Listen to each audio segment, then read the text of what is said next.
پیارے آقا کی حدیث سنو. پیارے آقا علیہ السلام فرماتے ہیں من صلی علیہ صلاۃ واحدۃ صلی اللہ علیہ عشرہ، جس نے مجھ پر ایک بار درود پاک پڑھا اللہ کریم اس پر 10 رحمتیں نازل فرماتا ہے. ومن صلی علیہ عشرا صلی اللہ علیہ مئۃ، جس نے مجھ پر 10 بار درود پاک پڑھا اللہ 100 رحمتیں نازل فرماتا ہے. ومن صلی علیہ مئۃ صلی اللہ علیہ الفا، جس نے 100 بار درود پاک پڑھا اللہ 1000 رحمتیں نازل فرماتا ہے. کوئی ایک کے 10 کا بزنس ہے؟ ایک درود 10 رحمتیں، 10 درود 100 رحمتیں، 100 درود 1000 رحمتیں، پڑھتے جاؤ ملٹی پلائی بائی 10. اور آگے سنیں حدیث کا اگلا جز اور خوبصورت ہے. ومن صلی علیہ الفا، جس نے مجھ پر 1000 بار درود پاک پڑھا جنت کے دروازے پر اس کا کاندھا میرے کاندھے سے چھو رہا ہوگا. اس سے اچھا کون سا کاروبار ہے؟ اس سے اچھا کون سا وظیفہ؟ درود پڑھتا جاؤں، رحمتوں کی بارش برستی جائے. اور جنت میں میری اور آپ کی تمنا تو یہ ہے کہ آقا کے پیچھے پیچھے چلے جائیں تو بڑی بات ہے. آقا فرما رہے ہیں 1000 بار درود پاک پڑھنے والے کو ایسے ساتھ لے کر جاؤں گا کہ اس کا کاندھا میرے کاندھے سے چھو رہا ہوگا. تو پھر درود پاک کثرت سے کیوں نہ پڑھیں؟ آئیے مل کر محبت کے ساتھ با آواز بلند درود پاک پڑھ لیں. صلو علی الحبیب صلی اللہ تعالی علی محمد صلی اللہ علیہ وسلم.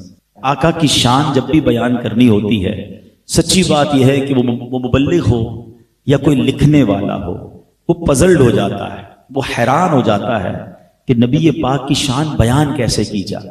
اللہ کریم نے اتنے کمالات سے نوازا ہے. Each and every aspect of the life of رسول پاک علیہ السلام از امیزنگ. سبحان اللہ، اللہ نے ہر صفت میں نبی پاک کو ایسا با کمال بنایا ہے. شاعر مشرق لکھتے ہیں نا، لوح بھی تو قلم بھی تو تیرا وجود الکتاب، گنبدے آبگینہ رنگ تیرے محیط میں حباب، شوکت سنجر و سلیم تیرے جلال کی نمود، فکر جنید و بایزید تیرا جمال بے نقاب. شوق گر تیرا نہ ہو میری نماز کا امام، میرا قیام بھی حجاب میرا سجود بھی حجاب. تیری نگاہ ناز سے دونوں مراد پا گئے، عقل غیاب و جستجو عشق حضور و اضطراب. عالم آب و خاک میں تیرے ظہور سے فروغ، ذرہ ریگ کو دیا تو نے طلوع آفتاب. ذرا اس مصرے کو سمجھیے گا. ذرہ ریگ کو دیا تو نے طلوع آفتاب. ذرہ ریگ کیا ہوتا ہے؟ ریگستان میں ایک چھوٹا سا جو ذرہ ہے، ریت کا ذرہ، مگر اس ذرے کو اگر نبی پاک سے نسبت مل جائے اللہ اسے طلوع آفتاب بنا دیتا ہے. اس کو ایسی شوکت مل جاتی ہے، ایسا عروج ملتا ہے کہ عقل حیران ہو جاتی ہے. میں 2-3 ایگزامپلز کے ذریعے سمجھاتا ہوں، ورنہ تو یوں سمجھیے کہ ساری رات اگر اسی مصرے کو ڈیفائن کرتا رہے کہ ذرہ ریگ کو دیا تو نے طلوع آفتاب. اب ذرا بتائیے مدینہ منورہ میں جب نبی پاک تشریف نہ لے گئے تھے، جب تک تشریف نہیں لے گئے تھے، اس کو کیا کہا جاتا تھا؟ یثرب کہا جاتا تھا. یا what is the meaning of Yathrib? اس کے معنی تھے آفتوں والی، بلاؤں والی جگہ. مگر سبحان اللہ جب میرے آقا کے قدم لگے تو وہ مدینہ منورہ بن گیا. اس کے غبار میں شفا، اس کی فضاؤں میں شفا. اللہ اکبر. شاعر کہتے ہیں نا، جب سے لگے ہیں قدم رسالت مآب کے، جب سے لگے ہیں قدم رسالت مآب کے، جنت بنا ہوا ہے مدینہ حضور کا، ذرہ ریگ کو دیا تو نے طلوع آفتاب. یثرب کو مدینہ بنا دیا.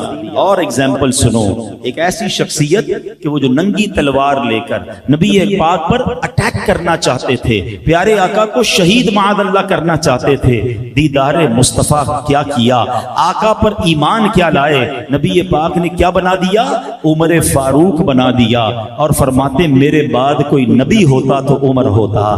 ذرہ ریگ کو دیا تو نے طلوع آفتاب. جس کو نسبت ملتی گئی، جو انٹیکٹ ہوتا گیا، وہ عروج پاتا گیا. چلو چلتے ہیں نبی پاک کی بچپن کی طرف. ابھی ولادت ہوئی ہے، مکے کے لوگوں کا دستور دستور ہے کہ بچوں کو دودھ پلانے کے لیے ولیج میں بھیجا جاتا تھا، دائیوں کے سپرد کیا جاتا تھا۔ اس کی دو وجوہات تھیں، ایک تو ان کی نشو نما فریش ایئر میں ہو جائے، اور عرب کے لوگوں کو اپنی زبان سے بڑا پیار تھا، وہ چاہتے تھے کہ بچے ولیج میں رہ کر پراپر عربک سیکھ سکیں۔ آپ دیکھیں کراچی شہر والوں کی اردو بھی عجیب و غریب ہو گئی، کیونکہ کئی قومیں سب شامل ہوتی ہیں، لینگویج جو ہے وہ ڈسٹرب ہو جاتی ہے۔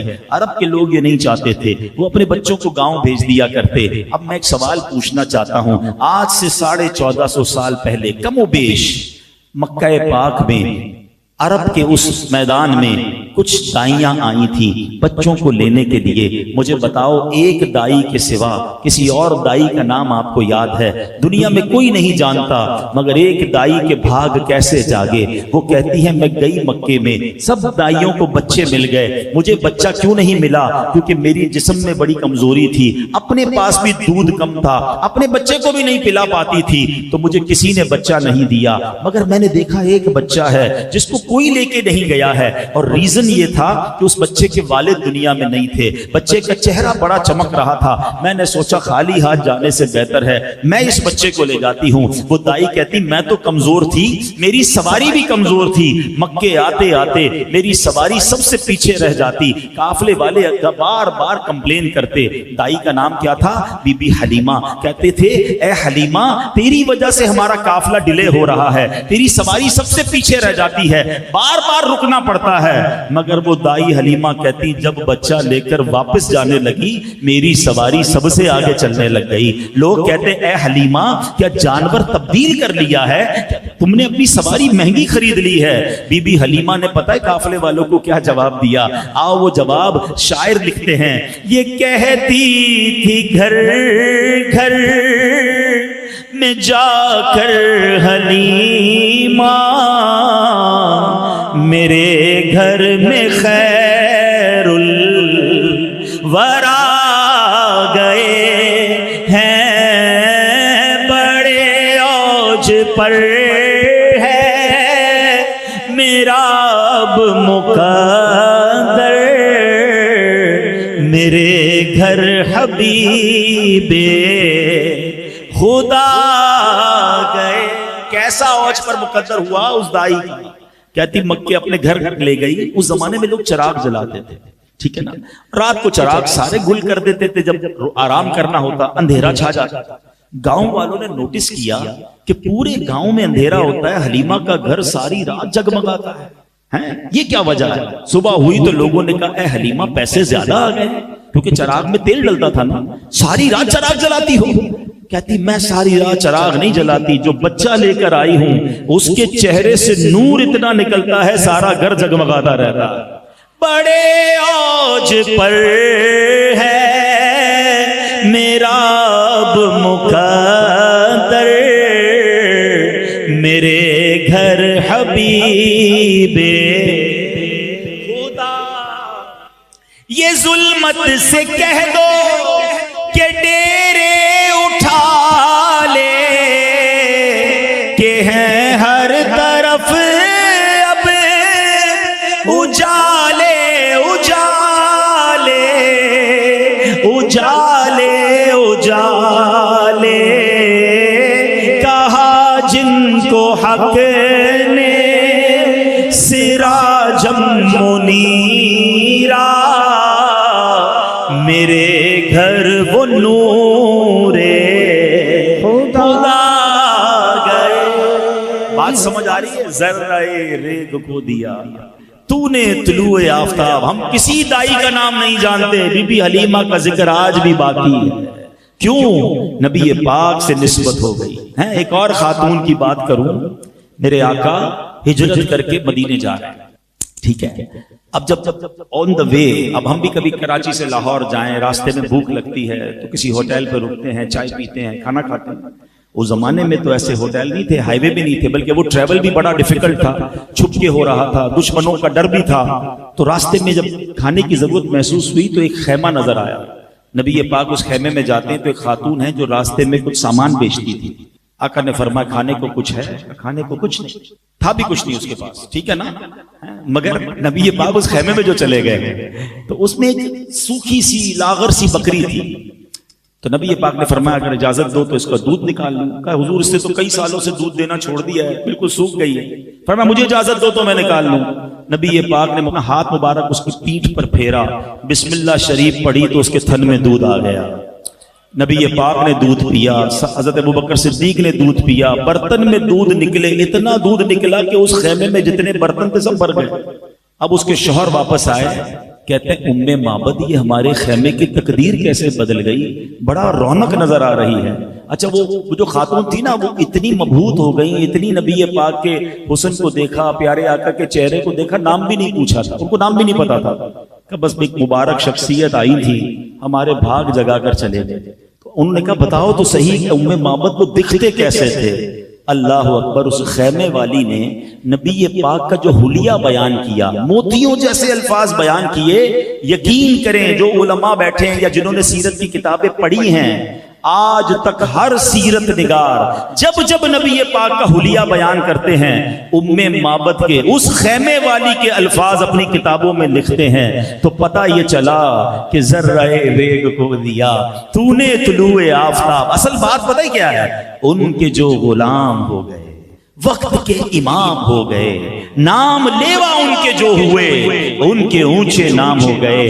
بلکہ سچی بات یہ، اگر یہ منظر آپ آج بھی اگر دیکھنا چاہتے ہیں، اگر آج بھی دیکھنا چاہتے ہیں نا، آپ ان علماء کی لسٹ بنا لیں، ان نعت خوانوں کی لسٹ بنا لیں جو صدق کے دل کے ساتھ میرے آقا سے محبت کی بات کرتے ہیں، عشق رسول کی بات کرتے ہیں، ان کے نام کو بلند کرنے کی بات کرتے ہیں. اللہ ان کے ناموں کو بلند کر دیتا ہے، لوگوں کے دلوں میں ان کی عزت ڈال دیتا ہے. کیونکہ بات یہ ہے کہ جس نے نبی پاک سے نسبت حاصل کر لی، بے شک وہ ذرہ ریگ کیوں نہ ہو، ذرہ ریگ کو دیا تو نے طلوع آفتاب. تو اگر میں اور آپ چاہتے ہیں ہماری عزت بلند ہوں، ہماری جناب اللہ کریم شانیں بلند کر دے، ہم نبی پاک کے چرچے کو بلند کریں، ہم سرکار علیہ الصلوۃ والسلام کی بات کرنا شروع کر دیں، انشاءاللہ آپ پر رحمتوں کا نزول شروع ہو جائے گا. تو بہرحال میرے پیارے اسلامی بھائیوں، پیارے آقا کی کچھ ایسی شان کے بارے میں آج میں بیان کرنا چاہتا ہوں کہ سرکار دو عالم علیہ الصلوۃ والسلام کو رب نے اپنا حبیب تو بنایا، مگر رب کریم نے نبی پاک علیہ الصلوۃ والسلام کو کیسی کیسی اتھارٹیز عطا فرمائی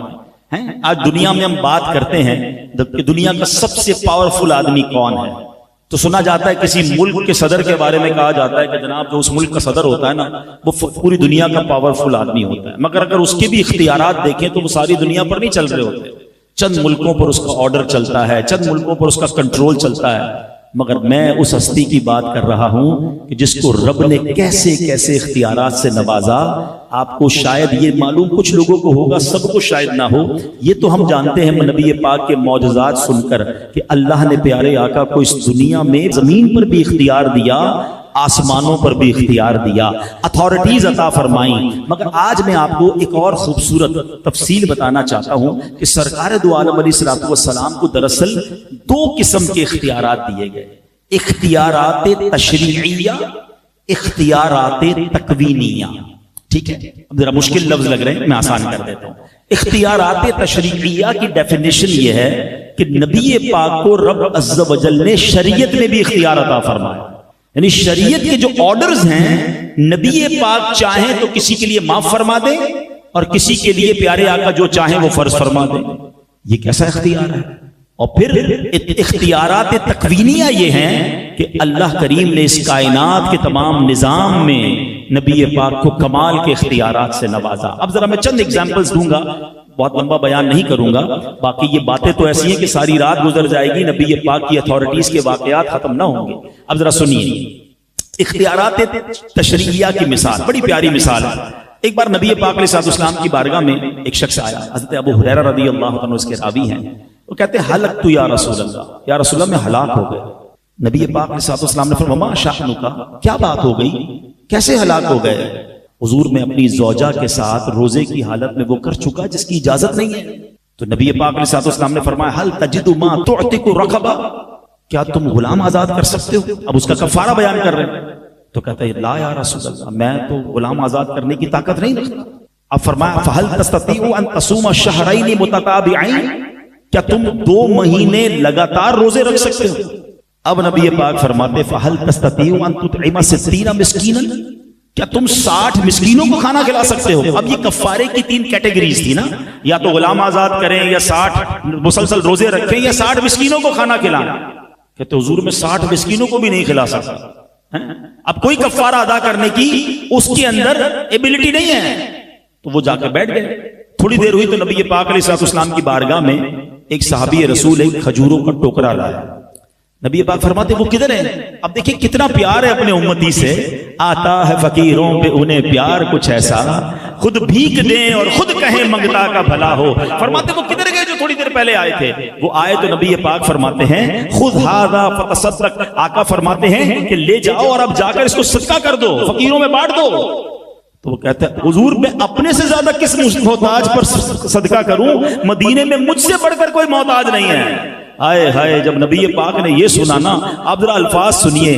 نبی پاک مسکراتے ہیں. فضحک النبی صلی اللہ علیہ وسلم حتی بدت نواجذہ. پیارے آقا اتنا مسکرائے کہ آپ کے دانت مبارک ظاہر ہو گئے. پھر فرماتے ہیں جا اپنے گھر والوں کو کھلا دے، تیرا صدقہ پورا ہو جائے گا، تیرا کفارہ پورا ہو جائے گا. یہ شریعت کا اصول نہیں ہے کہ بندہ خود ہی اپنے گھر والوں کو کھلائے اور اس کا کفارہ بھی پورا ہو جائے، مگر اللہ نے ایسے اختیارات عطا فرمائے کہ نبی پاک نے اس کا جو کفارہ تھا وہ سمجھ لے خود ہی عطا فرمایا اور کہا اپنے گھر والوں کو کھلا، تیرا صدقہ پورا ہو جائے گا.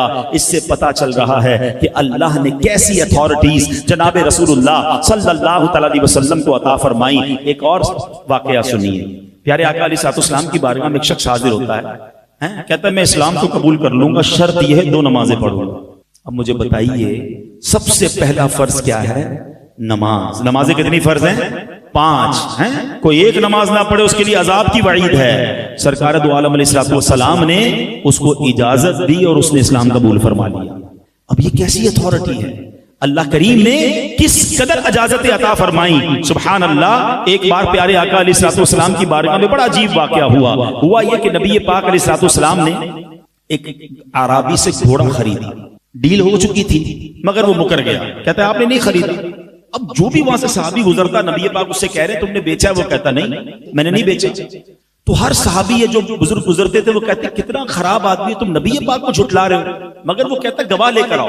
بھائی اگر میں کہہ رہا ہوں نہیں آپ کہہ رہے ہیں ہاں تو کوئی گواہ لے کر آئے. اب اس وقت جب ڈیل ہوئی تھی تو کوئی گواہ نہیں تھا. اللہ اکبر. اب کیا ہوا؟ حضرت خزیمہ گزرے. انہوں نے جا کر کہا میں گواہی دیتا ہوں کہ تم نے نبی پاک کے ہاتھ بیچا.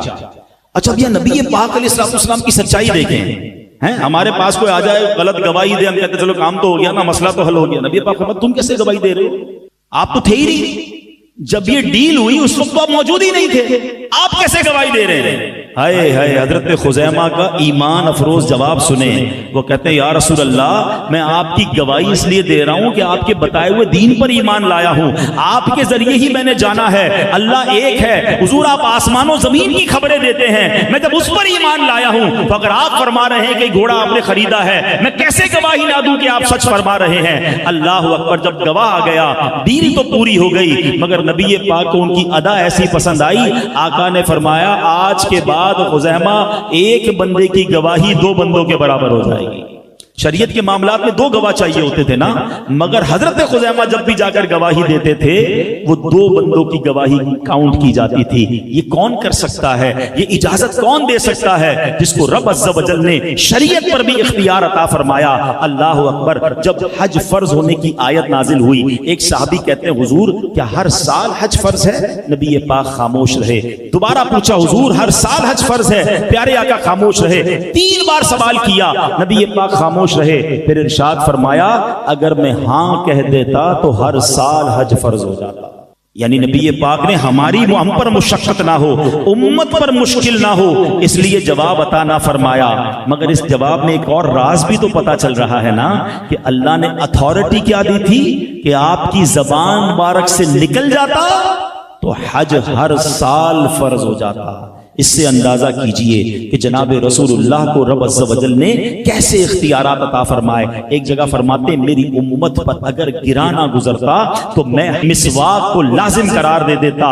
یہ حدیث بھی بتاتی ہے. دو باتیں سیکھنے کو مل رہی ہیں. امت سے پیار کتنا ہے, خود عمل کر رہے ہیں مگر واجب نہیں کر رہے, کہیں ہم پر مشکل نہ ہو جائے. اس سے مسواک کی اہمیت بھی پتا چلی ہے کہ آقا مسواک کتنا پسند فرماتے. مسواک ضرور کیا کریں مگر میری امت پر بھاری نہ ہو جائے. فرمایا میں چاہتا تو واجب کر دیتا مگر واجب نہ ہوئی.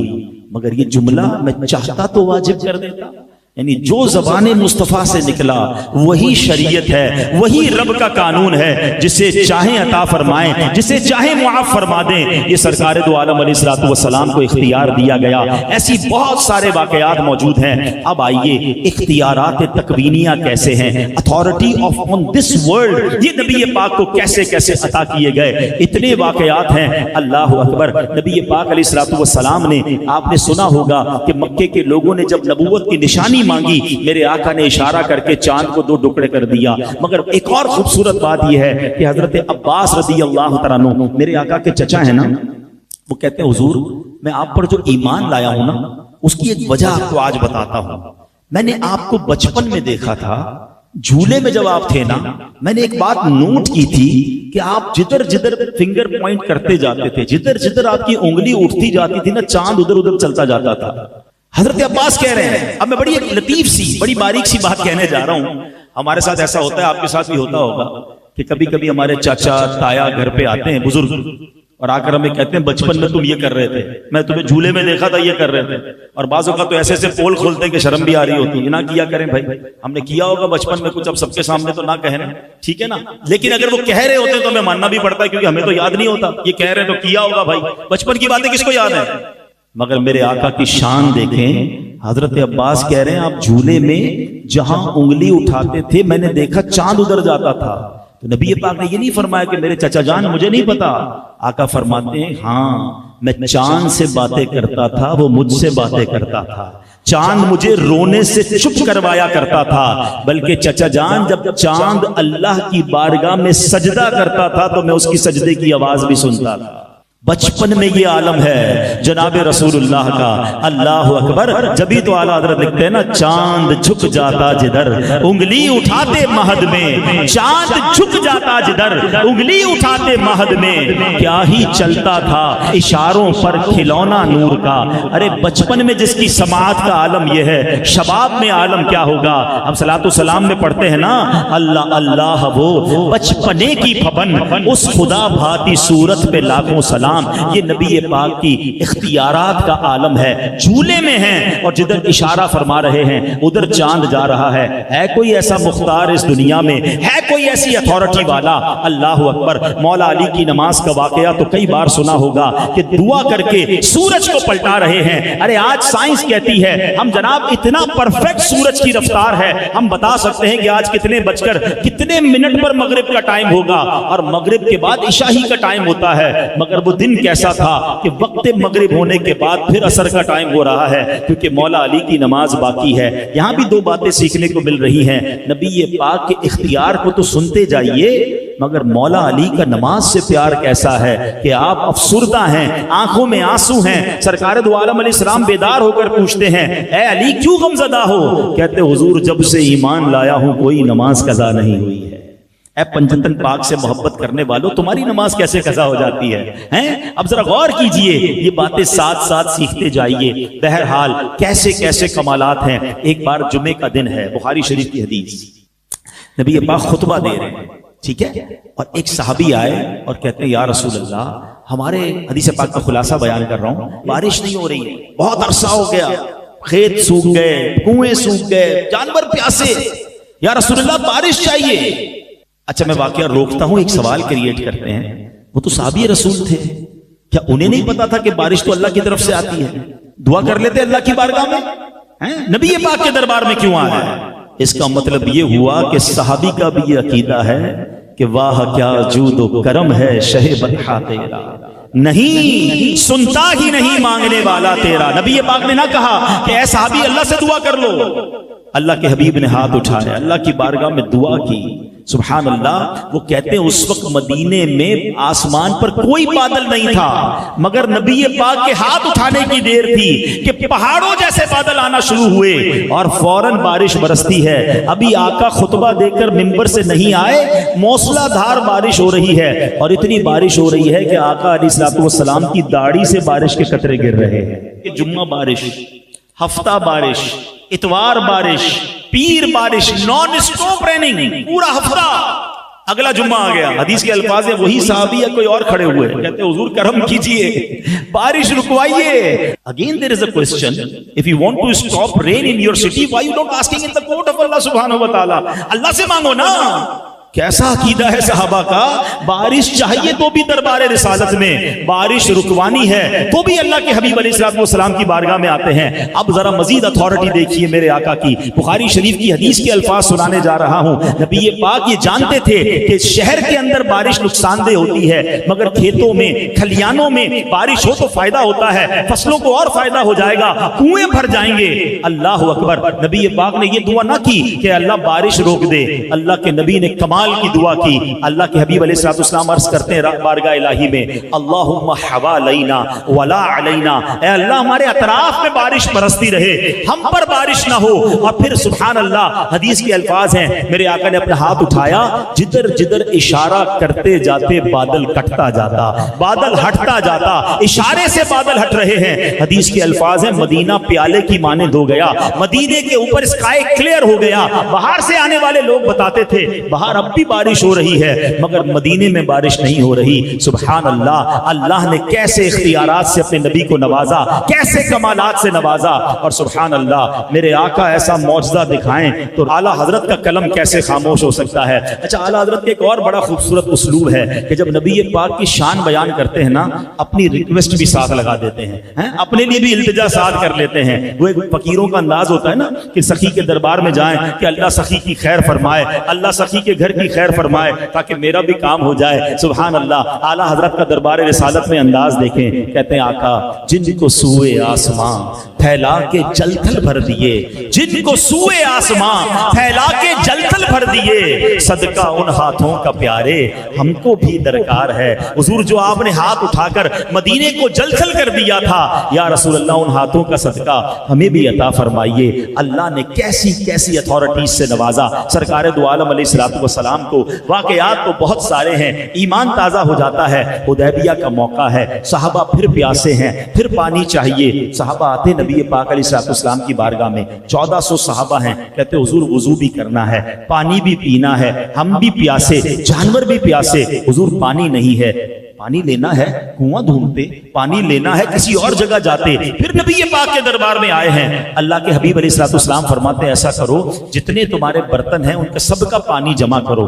راوی کہتے ہیں سب کا پانی جمع کیا پھر بھی ایک برتن نہ بھرا. پانی لے کر دربار رسالت میں آئے. سبحان اللہ. حضرت موسیٰ کا معجزہ تو سنا ہوگا نا کہ آپ نے اپنا عصا مارا تو چشمے جاری ہو گئے. It is logically expected. ہاں جناب, زمین سے پانی نکلتا ہے, پہاڑوں سے پانی نکلتا ہے, آبشاروں سے پانی نکلتا ہے, مگر سنو میرے آقا کیسے باکمال ہیں. نبی پاک نے اس برتن میں اپنا مبارک ہاتھ ڈال دیا اور 5 انگلیوں سے پانی کے فوارے جاری ہو گئے. پانی کتنا نکلا؟ 1400 صحابہ نے پانی پیا, اپنے برتن بھرے, انہوں نے وضو کیے, جانوروں نے پانی پیا. راوی کہتے ہیں ہم 1400 تھے مگر 1,00,000 صحابہ ہوتے, سب کو پانی پورا ہو جانا تھا. ہائے ہائے ہائے. بریلی کے تاجدار امام عشق و محبت اسی معجزے کی طرف اشارہ کرتے ہیں نا, فرماتے ہیں انگلیاں ہیں فیض پر, ٹوٹے ہیں پیاسے جھوم کر, ندیاں پنجاب رحمت کی ہے جاری, واہ واہ اللہ اکبر. یہ شان ہے دربار رسالت صلی اللہ تعالی علیہ وسلم کی. ایک اور خوبصورت ڈیبیٹ علماء کرتے ہیں, which is more sacred water in the world. ساری دنیا میں سب سے مبارک پانی کون سا ہے؟ زمزم شریف واقعی بڑا مبارک ہے.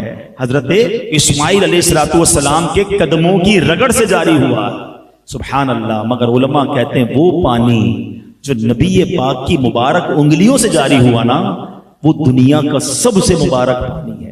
صحابہ کرام کی قسمت پر ہماری جانیں قربان جنہوں نے وہ مبارک پانی نوش فرمایا. سبحان اللہ. ایک بار غزوہ احد کا موقع ہے. حضرت قتادہ کہتے ہیں کہ نبی پاک کی بارگاہ میں ایک کمان تحفے میں دی گئی. تیر کمان ہوتا ہے نا, کہتے ہیں نبی پاک علیہ الصلوۃ والسلام نے مجھے دے دی. میں نے کیا کیا, پیارے آقا علیہ الصلوۃ والسلام کے ساتھ میں نے بھی تیر چلانا شروع کر دیا. چلاتے چلاتے اس کا سرا ہی ٹوٹ گیا. اب میں نے دیکھا کہ دشمن سامنے سے اٹیک کر رہا اور میرا تیر کمان تو ٹوٹ گیا. اب انہوں نے کمال کیا, اس زمانے میں ڈھال ہوتی تھی نا تیروں کو روکنے کے لیے, ریزسٹ کرنے کے لیے. حضرت ابو قتادہ کہتے ہیں میں نبی پاک کے سامنے آ کر کھڑا ہو گیا. میں نے سوچا کہ پیارے آقا کو کوئی تیر نہ لگے, میں نے اپنے آپ کو پیارے آقا کے آگے کھڑا کیا. اب کہتے ہیں ایک تیر آیا, میں نے اپنا چہرہ نبی پاک کے چہرے کے آگے کیا ہوا تھا, وہ سیدھا میری آنکھ میں ڈلا اور میری آنکھ کا ڈیلا باہر آ گیا. Try to understand the pain of سیدنا ابو قتادہ رضی اللہ عنہ. میری اور آپ کی آنکھوں میں تنکا چلا جائے تو چیخ نکل جاتی ہے. ڈیلا کہتے ہیں آنکھوں کا باہر آ گیا. اللہ اکبر. کہتے ہیں میں اس کو اپنی ہاتھ میں پکڑ لیا اور کفار جب شکست کھا کر بھاگ گئے تو میں وہی ڈیلا لے کر نبی پاک کی بارگاہ میں آیا. حضور نے جب یہ دیکھا تو آقا کی آنکھوں میں آنسو آ گئے. اب ذرا دعا سنیے گا, اللہ کے حبیب علیہ الصلوۃ والسلام کیا دعا کرتے ہیں. دعا کرتے ہیں اے اللہ جس طرح قتادہ نے اپنے چہرے کے ذریعے تیرے نبی کی حفاظت کی, اسی طرح تو بھی اس کی حفاظت فرما اور اس آنکھ کو دوسری آنکھ سے زیادہ خوبصورت اور تیز نظر والا بنا دے. حضرت ابو قتادہ کی اس آنکھ کو نبی پاک نے اپنے ہاتھ سے رکھا. وہ کہتے یہ وہ آنکھ جو باہر نکل آئی تھی پچھلی آنکھ سے زیادہ تیز اور اچھا دیکھنے والی بن گئی. یہ کیسا کمال ہے, یہ کیسی سرجری ہے. اور پھر صحابہ کا بلیف بھی دیکھیں کہ کسی ڈاکٹر کے پاس نہیں جا رہے ہیں, آنکھ باہر نکلتی ہے تو نبی پاک علیہ الصلوۃ والسلام کی بارگاہ میں آ جاتے ہیں. اللہ اکبر. ایک صحابی کے بارے میں آتا ہے سیڑھیاں اتر رہے تھے, پیر پسلا, پنڈلی ٹوٹ گئی, کریک. پیر کی پنڈلی ٹوٹ جائے یہ بہت بڑا کریک ہوتا ہے اور بڑا آپریشن ریکوائرڈ ہوتا ہے, راڈ ڈلتی ہے. وہ صحابی کہتے ہیں میں نے کپڑے سے اس پیر کو باندھا, نبی پاک کی بارگاہ میں حاضر ہوا, آقا کو ماجرا سنایا. فرماتے اپنا پاؤں پھیلاؤ. میں نے اپنا پیر پھیلایا, سرکار دو عالم علیہ الصلوۃ والسلام نے اپنا دست کرم پھیر دیا, ایسا ہو گیا کہ سرے سے کوئی تکلیف ہی نہیں ہے. کہتے نبی پاک کے پاس اختیار نہیں ہے, نبی پاک کے پاس اتھارٹی. بخاری شریف کی حدیث میں نے آپ کو سنائی ہے. کتنی حدیثیں سناؤں جہاں پتہ چلے کہ سرکار دو عالم علیہ الصلوۃ والسلام کو رب نے کیسا با کمال بنایا. اب آؤ مزید ایمان تازہ کریں. پنجابی کا شعر سنتے ہو نا, تیرا خواہاں میں تیرے گیت گاواں یا رسول اللہ. لوگوں کو بعض اوقات پرابلم ہوتی ہے, یہ کیوں کہتے ہو کہ تیرا خواہاں. ہم جناب یہ شعر پڑھتے ہیں, کھاتے ہیں تیرے در کا, پیتے ہیں تیرے در کا, پانی ہے تیرا پانی, دانا ہے تیرا دانا. کچھ لوگوں کو کنفیوژن شروع ہو جاتی ہے, لگتا ہے حدیثوں کا علم نہیں ہے. آؤ حدیثیں سنو. سرکار دو عالم علیہ الصلوۃ والسلام فرماتے ہیں, صحیح بخاری کی حدیث ہے, ریفرنس چاہیے نا. آقا فرماتے انما انا قاسم واللہ یعطی, میں ہی تقسیم کرتا ہوں اور اللہ تعالی عطا فرماتا ہے. کتنی واضح حدیث ہے. ایک اور جگہ فرماتے ہیں انما انا خازن, صحیح مسلم کی حدیث ہے, میں اللہ تعالیٰ کے خزانوں کا خزانچی ہوں. ایک اور بخاری کی حدیث سنو, اللہ کے حبیب فرماتے ہیں انما انا قاسم وخازن واللہ یعطی, میں ہی قاسم اور خازن ہوں, اللہ تعالیٰ عطا فرمانے والا ہے. تو پھر ہم کیوں نہ جھوم جھوم کر پڑھیں کہ رب ہے معطی, یہ ہے قاسم, رب ہے معطی, معطی دینے والا, قاسم تقسیم کرنے والا.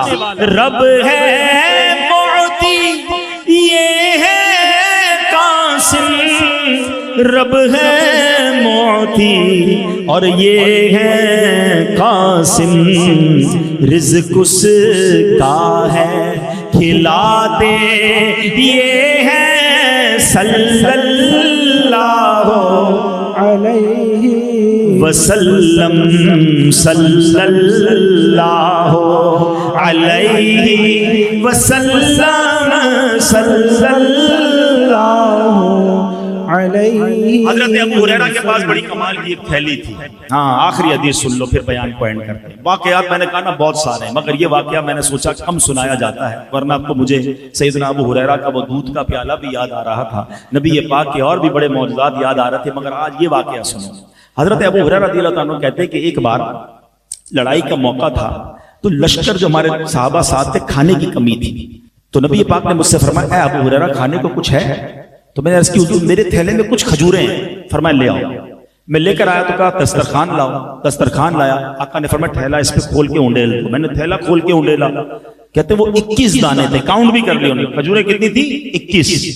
نبی پاک نے ایک کھجور کو اپنے ہاتھ میں لیا اور بسم اللہ پڑھا، ایک ایک کھجور لیتے گئے، بسم اللہ پڑھتے گئے، ساری کھجوریں نبی پاک کے مبارک ہاتھ میں آ گئیں۔ اب نبی پاک نے فرمایا کہ فلاں اور ان کے ساتھیوں کو بلاؤ، کہتے وہ آئے، انہوں نے کھانا کھایا، پیٹ بھر کر چلے گئے۔ نبی پاک نے فرمایا اوروں کو لاؤ، کھجوریں آقا نے رکھ دی، فرمایا بلاتے رہو، ایک ایک گروپ آتا گیا، کھانا کھاتا گیا، سب نے کھانا کھا لیا پیٹ بھر کے، کھجوریں بچ گئیں۔ نبی پاک علیہ الصلوۃ والسلام نے فرمایا بیٹھو، حضرت ابو ہریرہ کہتے ہیں میں بیٹھ گیا، اب پیارے آقا علیہ الصلوۃ والسلام موجود ہیں اور میں موجود ہوں، کہتے فرمایا اب کھاؤ، میں نے بھی کھایا، نبی پاک نے بھی وہ کھجوریں کھائیں، کھجوریں پھر دسترخوان پر موجود ہیں۔ آقا نے فرمایا وہ تھیلا واپس لاؤ، تھیلے میں کھجوریں ڈالی، فرمایا اے ابو ہریرہ جب جب چاہیے اس میں سے کھجوریں نکالتے رہنا، اونڈیلنا نہیں اس تھیلے کو، الٹا مت کرنا۔ کہتے میں جتنی کھجوریں جب چاہیے ہوتی ہاتھ ڈالتا نکالتا رہتا، تقسیم کرتا رہتا، کہتے 50 وسق کھجوریں میں نے راہ خدا میں دی ہوں گی۔ حضرت عثمان غنی کے دور تک میں نے وہ تھیلا سنبھال کے رکھا، جب کھجوریں چاہیے ہوتی ہاتھ ڈالتا بانٹتا رہتا۔ حضرت عثمان غنی کے دور میں وہ جو تھیلی تھی مجھ سے کہیں گم ہو گئی، ورنہ یہ برکتیں میرے ساتھ رہتی۔ اللہ اکبر، کیسی کمال کے میرے آقا ہیں، اللہ نے کیسے کیسے خزانوں کا مالک بنایا۔ جبھی تو ہم کہتے ہیں کہ وہ خدا نے ہے مرتبہ تجھ کو دیا، نہ کسی کو ملے نہ کسی کو ملا، کہ کلام مجید نے کھائی شہا، تیرے شہر و کلام و بقا کی قسم۔ تو اے میرے پیارے اسلامی بھائیوں، اس طرح کے واقعات جب ہم سنتے ہیں ہماری محبت میں اور اضافہ ہوتا ہے، نبی پاک کی عزت ہمارے دلوں میں اور بڑھ جاتی ہے۔ یہ واقعات خود بھی سننے چاہیے، اپنے بچوں کو بھی سنانے چاہیے، کیونکہ پلاننگ یہ کی جا رہی ہے، لوگوں کو دوسری طرف سے سازش یہ کی جا رہی ہے کہ کسی طرح مسلمانوں کے دلوں سے ان کے نبی کی تعظیم، احترام اور محبت کو کم کیا جائے۔ تو ہمارا کام یہ ہے کہ یہ ذکر اور کرتے رہیں، اپنے دلوں میں محبت رسول کو اور بڑھنے دیں۔ اب یہاں آخری بات، میسج آف ٹوڈیز بیان۔ آپ کو پتہ ہے کہ نبی پاک علیہ الصلوۃ والسلام تو سب سے باکمال ہے، سب سے اعلیٰ و اولیٰ ہے، اور ہم ان کے صدقے ہمیں کیا ملا ہے پتہ؟ سارے نبیوں کے سردار ہمارے آقا، سب سے افضل ہمارے آقا، ان کی برکت سے ان کی جو امت ہے نا، ہم جو ہیں ہمیں بھی سب سے افضل امت قرار دی، خیر الامم کہا گیا ہے۔ ہمارا کام کوئی اچھا نہیں ہے، مگر نبی پاک کی نسبت کی وجہ سے اس امت کو خیر الامم کہا گیا، سب سے افضل امت کہا گیا۔ اور آپ کو پتہ ہے قیامت کے دن ہمیں کیا کیا ملے؟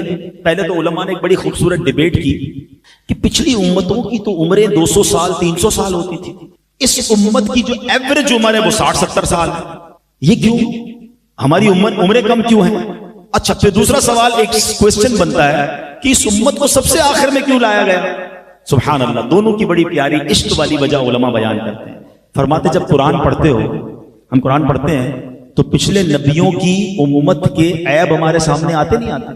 حضرت موسیٰ کی قوم نے کیا مسٹیکس کی، حضرت عیسیٰ کی قوم نے کیا مسٹیکس کی، ان پر عذاب آئے، حضرت لوط کی قوم نے کیا کیا، کتنے بڑے بڑے گناہ کیے، وہ سارے ہم پڑھ رہے ہیں، قرآن میں واقعات موجود ہیں۔ فرمایا میرے محبوب کی امت سب سے آخر میں آئے، اس کا پردہ رہے، کوئی اور امت جان نہ سکے ان کے عیب کیا، ہمارے عیب چھپائے گئے ہمیں آخر میں لا کر۔ آج جو عیب کسی پر نہیں کھلنے دیتے، آج جو عیب کسی پر نہیں کھلنے دیتے، کب وہ چاہیں گے میری حشر میں رسوائی ہو۔ فرمائے عمر چھوٹی ہے، اس کا فائدہ سنو۔ انسان کی اگر ایوریج ایئر 60-70 سال ہے، 15 سال تو نابالغی کے نکل گئے، اس کا تو حساب ہی نہیں ہے۔ اگر 8 گھنٹے ایوریج سوتا ہے تو 20 سال نیند میں گزر گئے۔ تو میری امت کو 15-20 سال کا جواب دینا پڑے گا، باقی امتوں کو 100-200 سال کا جواب دینا آسانی سے گزر جائے۔ مگر کمال یہ ہے کہ محشر کے دن آئے ہم سب سے آخر میں ہیں، مگر سب سے پہلے حساب اس امت کا لیا جائے، تاکہ یہ سب سے پہلے فارغ ہو جائیں۔ اور سبحان اللہ، جب تک نبی پاک اور ان کی امت جنت میں داخل نہ ہوگی، کوئی اور امت جنت میں داخل نہ ہو سکے۔ سیدی اعلیٰ حضرت کا شعر ہے نا، جائیں نہ جب تک غلام، خلد ہے سب پر حرام، جائیں نہ جب تک غلام، خلد ہے سب پر حرام، ملک تو ہے آپ کا تم پہ کروڑوں درود۔ تو جناب اتنی بڑی مہربانی ہم پر ہو گئی، ہم نے اس کے لیے کوئی اسٹرگل کی، کوئی کوشش کی؟ ایسا ہے ہم میں سے کوئی جس نے اللہ سے مانگا ہو یا اللہ ہمیں نبی پاک کا امتی بنانا، حضرت عیسیٰ کا حضرت موسیٰ کا امتی نہ بنا دینا، آخری نبی کا امتی بنانا؟ Without any asking, without any struggle, ہمیں بن مانگے اتنی بڑی نعمت مل گئی. کتنی بڑی نعمت. حضرت موسیٰ ایک بار تورات پڑھ رہے تھے، پڑھتے پڑھتے انہوں نے پڑھا کہ ایک ایسی امت ہوگی جس کے یہ فائدے، جس کے یہ کمالات، جس کے یہ فضائل. آپ نے کہا یا اللہ یہ امت میری امت کر دے. کہا اے موسیٰ یہ امت میرے آخری نبی کی امت ہے. کہا یا اللہ پھر مجھے بھی آخری نبی کا امتی بنا دے. کلیم اللہ تمنا کر رہے ہیں اس امت میں داخل ہونے کا، اور ہمیں بن مانگے بنا دیا گیا. مگر کوئی رسپانسبلٹی بنتی ہے کہ نہیں؟ اگر آپ کو بن مانگے کوئی بڑا انعام دے دیا جائے تو کوئی تو تھینکس گیونگ بنتا ہے نا، کوئی تو شکرانہ بنتا ہے، کوئی تو ذمہ داری بنتی ہے کہ یار بن مانگے اتنی بڑی ذمہ داری، اتنا بڑا ریوارڈ. اب اے امتیوں کم از کم یہ تو ہماری ذمہ داری بنتی ہے کہ ہم کم از کم ایسے امتی تو بن جائیں کہ مجھے دیکھ کر کوئی کہے کہ امتی ایسا ہے تو آقا کیسے ہوں گے، امتی اتنا سچا ہے تو اس کے نبی کیسے صادق ہوں گے، امتی اتنا امانت دار ہے اس کے آقا کیسے امین ہوں گے، امتی کے اخلاق اتنے اچھے ہیں تو نبی پاک کے اخلاق کیسے ہوں گے. مگر انفارچونیٹلی اس کا الٹ ہوتا جا رہا ہے. آج امت کو دیکھ کر لوگ اسلام کو برا بھلا کہہ رہے ہیں. آج ہم مسلمان آپس میں کاروبار کرنے میں ڈر رہے ہیں. آج مسلمان کے وعدوں پر یقین نہیں آ رہا ہوتا کہ یار یہ بات جو کر رہا ہے سچ کہہ رہا ہے کہ نہیں کہہ رہا، میں پیسے دوں گا ٹائم پہ ملیں گے نہیں ملیں گے. ہم اپنے ملک کی یا مسلم ملک کی پروڈکٹ خریدنے میں ڈر رہے ہوتے ہیں. ہم کہتے ہیں میڈ ان پاکستان نہیں، فلاں میڈ ان ملک کی لو یار وہ سچا بولتے ہیں. کیا یہ نبی پاک کی تعلیمات تھی؟ اب سوچیں کہاں جا رہے ہیں. یہ تو ذمہ داری لونا یار کہ میں کم از کم امتی تو سچا بن کے بتاؤں. بن مانگے اللہ نے اتنا بڑا احسان کیا، میری خوش قسمتی میں تیرا امتی، تو کجا من کجا، نعت میں تو پڑھتے ہیں مگر اس خوش قسمتی کا کوئی تو رسپانسبلٹی ہم لینا. اچھا جب ایسی باتیں ہوتی ہیں نا بیان میں، اب شیطان بھی تو اپنا کام کر رہا ہوگا نا، وہ دماغ میں یہ بات ڈلے گا یار یہ مولانا صاحب باتیں تو بڑی بڑی کر رہے ہیں، سارے ہی جھوٹ بولتے ہیں، سارے ہی ملاوٹ کرتے ہیں، سارے ہی دھوکہ دیتے ہیں، میں اکیلا کیا کروں گا. مجھے سب کی قبر میں نہیں جانا، اپنا فیصلہ خود کرے. اپنے حصے کا چراغ تو جلاؤ نا. میں قبر میں جاؤں، مجھے قبر میں اکیلے جانا ہے سب کے ساتھ جانا ہے؟ جب مجھے اکیلے جانا ہے اپنی قبر میں خود جواب دینا ہے، نبی پاک کا دیدار بھی ہوگا قبر میں، تو میں وہاں جا کر کہہ تو سکوں کہ یا رسول اللہ میں اپنے حصے کا چراغ جلا کر آیا، میں سچ بول کر آیا، میں امانت داری سے آیا. حضور میں نے آپ کے دین کی کچھ خدمت کی ہے، میں اسلام کے نام کو بلند کرنے کی کوشش کی، میں نے اسلام کے نام کو روشن کرنے کے لیے کچھ کام کیا. ایک بات تو آج نیت کر کے جانا ہے کہ یار اگر میں اسلام کا نام روشن نہیں کر سکتا کم از کم بدنام تو نہ کروں. ہونا تو یہ چاہیے کہ نبی پاک کے پرچم کو ساری دنیا میں ہم مل کر بلند کریں. وہ دن پھر آ سکتے ہیں. پہلے ایسے دن تھے کہ صحابہ کرام کو، اولیاء کرام کو دیکھ کر لوگ مسلمان ہوتے تھے، ان کو بولنا نہیں پڑتا تھا، چہرہ دیکھ کر لوگ مسلمان ہو جاتے تھے. ان کے پڑوس میں رہنے آتے تھے، پڑوسی کی اخلاق دیکھ کر مسلمان ہو جاتے تھے، ان سے بزنس کرتے تھے، بزنس کرتے کرتے اسلام قبول کر لیتے تھے. کیا ہمارے پڑوس میں آ کر کوئی غیر مسلم مسلمان ہو جائے گا؟ ہمارا تو اپنا مسلمان پڑوسی پریشان ہے ہم سے. ہم کہتے ہیں بیڑا غرق ہوتا ہو تو اس کا ہو جائے، ہمارا کام سیدھا ہونا چاہیے. نہیں، یہ اسلام نہیں ہے. اللہ کرے دل میں اتر جائے میری بات. نیت کیجئے، آج نیت کر لیں کہ بس آج کے بعد ہماری کوئی نماز قضا نہیں. The best gift which you have to give to رسول پاک علیہ السلام، نبی پاک کو بہترین تحفہ اگر آپ دینا چاہتے ہیں نا، وہ خود فرماتے ہیں جعلت قرۃ عینی فی الصلاۃ، نماز میں میری آنکھوں کی ٹھنڈک ہے. میں کیسا امتی ہوں کہ نبی پاک کی آنکھوں کی ٹھنڈک نماز قضا کر دیتا ہوں. کسی بھی صورت میں میری نماز قضا نہیں ہونی چاہیے. آج طے کر لو، سفر ہو، ٹریول ہو، گھر پہ ہوں، کاروبار پہ ہوں، کچھ بھی ہو جائے، نماز کا ٹائم ہو میری نماز پہلے پڑھیں گے انشاءاللہ. نماز کی نیت کریں، اپنی زندگی میں بدلاؤ لائیں، پھر دیکھیں وہ ہم اپنے ہم ایک قدم بڑھائیں گے نا اللہ کی طرف، اللہ کی رحمت کی طرف، وہ 10 قدم بڑھ کر رحمت ہماری طرف آئے. کام آسان ہوتے چلے جائیں گے الحمدللہ.